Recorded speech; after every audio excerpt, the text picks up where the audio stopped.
웰빙 한방 이야기. 안녕하세요.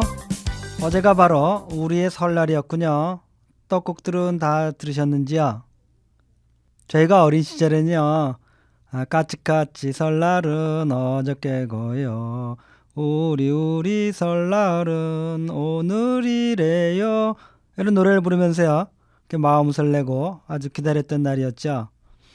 수많은 친인척들이 서로 오가고요.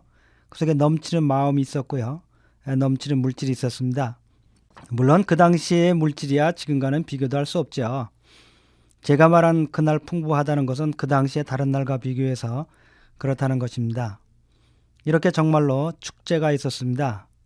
지금도 그 당시를 생각하면 그리웠던 어린 날들이 또다시 그리워지는군요. 나이가 들면서 어떤 특별한 날을 맞이해도 그저 덤덤해지기만 하는군요. 이에 대해서 하비 콕스라는 사람은 바보제라는 책을 통해서 우리가 삶 속에서 축제를 잃어버린다고 통탄하고 있습니다. 그만큼 삶의 순수함을 잃어버린다고 안타까워하는 것이죠. 비록 나이 들었지만 이런 삶 속의 조그마한 축제를 즐길 마음의 여유도 없어진 것입니다. 이모당의 말처럼 삶이란 이렇게 조그마한 삶이 모여서 전체를 이루고 있는 것인데요. 우리들은 너무나 거창한 곳에서 삶을 찾으려고 하는 것은 아닌지 생각해 봅니다. 새해부터는 주위의 모든 것에, 주어진 모든 것에 감사하면서 이렇게 조그마한 삶 하나하나에 충실한 삶이 되도록 노력해야겠다는 생각이 들곤 하는군요. 우리 몸에는 생명의 기운이 흐르는 통로가 있다고 말씀을 드렸습니다. 그런데 그 중심에는 오장육부가 있어 이 장부의 기운이 이 생명의 통로를 타고 사지로 뻗어나오면서 전신을 감싸는 것으로 되어 있습니다. 즉 어떤 경우에도요, 동양의학에서는 생명활동의 중심에 오장육부가 있으며 그 중에서도 중심은 오장에 있다는 생명관을 가지고 있습니다. 이렇게 장부의 기운이 바로 우리의 생명의 기운을 주관하는 것이고 이 생명의 기운이 전체적으로 서로 유기적인 관련성을 가지면서 밸런스를 유지하며 생명이 운행되는 겁니다. 오장이 어떻게 상호 균형을 잡아가는가? 사실 우리 몸도 따지고 보면 하나의 작은 우주요, 하나의 작은 국가라 하여도 틀린 말은 아닙니다. 어떻게 보면 지구보다도 훨씬 많은 단위 생명체가 모여 사는 것이 바로 우리 몸입니다. 지구 인구가 50억이죠? 그런데 우리 몸의 세포는 50조가 넘는다고 합니다. 인간 생명의 기본 단위는 세포입니다. 인간의 모든 생명 현상은 세포에서 이루어지는 것이죠. 그 외에 별것이 따로 있는 것이 아닙니다. 따라서 우리 몸은 지구 인구보다도 10,000배 이상 많은 구성체가 모여서 사는 우주인 것입니다.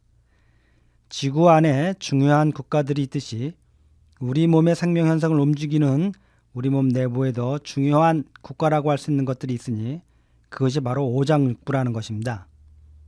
따라서 우리 몸도요, 우리 몸 내에서 제한적인 에너지를 어떻게 서로 잘 분배해서 전체로서의 균형을 이루고 건강한 생명을 유지할 수 있는 것인지요, 중요한 문제가 되는 것이죠. 만약에 심장에 힘이 있다고요, 모든 에너지를 다 몰았으면 어떻게 되겠습니까? 반대로 신장이 중요하다고요, 우리 몸의 에너지를 다 몰아가면 어떻게 합니까? 또 비장이 자기가 소화 흡수시킨다고 다 몰아가고 주지 않으면 어떻게 되겠습니까? 우리가 눈으로 일일이 확인하지 않아도요, 우리 몸속에 공급되는 에너지는 분명히 정해져 있을 것이고요. 각각의 장부들은 모두 우선적으로 그 에너지를 사용하라고 할 것입니다. 이런 상황에서 어떻게 균형을 서로 잡아갈까요? 이것에 바로 동양의학의 오행 이론이 있는 겁니다. 즉, 간은 나무와 같은 성질로 비장의 흙의 성질을 억제하는 역할을 하고요. 반대로 비장의 흙의 성질은 신장의 물의 성질을 이렇게 잘 막는 특성으로 신장을 억제하고요. 또 신장의 그 찬 물의 성질로는요, 그 찬 성질로 인해 심장의 불의 더운 성질을 억제하고요. 또 심장의 그 불의 더운 기운은요, 폐의 그 금속성의 날카로운 기운을 녹이는 기운으로 억제를 하고요. 또 폐의 이 날카로운 금속성의 기운이요, 간의 나무의 기운을 이거 억제한다는 겁니다. 이렇게 오장이 서로 돌아가면서요, 서로 견제함으로써 전체적인 균형을 갖추게 됩니다. 그런데 이렇게 견제만 하는 것이 아닙니다. 서로 도와주기도 하는데요. 간은 그 나무의 성질이 있죠. 그 심장에 불의 기운이 있으려면 뭐가 있습니까? 나무가 있어야 되죠. 따라서 간은 자기를 희생해서 심장을 도와주는 겁니다. 또 심장은 그 따뜻한 기운을 해요. 비장의 이 흙의 기운이 이게 따뜻해야만 이게 성장들이 잘 되죠. 얼어붙으면 안 되죠. 그 비장의 기운을 도와주는 거죠. 비장의 또 그 흙의 기운은요, 그 속에 금속을 품어서 생성시키죠. 그래서 금속의 기운을 도와주죠.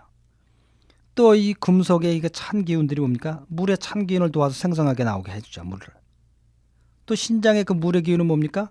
간의 나무가 잘 자라게 해주죠. 이렇게 오장이 또 서로 돌아가면서 돕기도 하고요. 또 아까 말씀드린 것처럼 견제도 하면서요. 이렇게 오장상하관의 상상과 견지를 통하여 우리 몸은 균형을 유지하면서요. 건강한 생명력을 유지할 수가 있는 겁니다. 이렇게 서로 돕고 견제하는 속에 우리의 생명이 지속적으로 유지돼 가는 것입니다. 그럼 오늘도 빛과 사랑이 넘치는 건강한 하루 되시기 바랍니다. 달빛 안녕 원장 김동영이었습니다.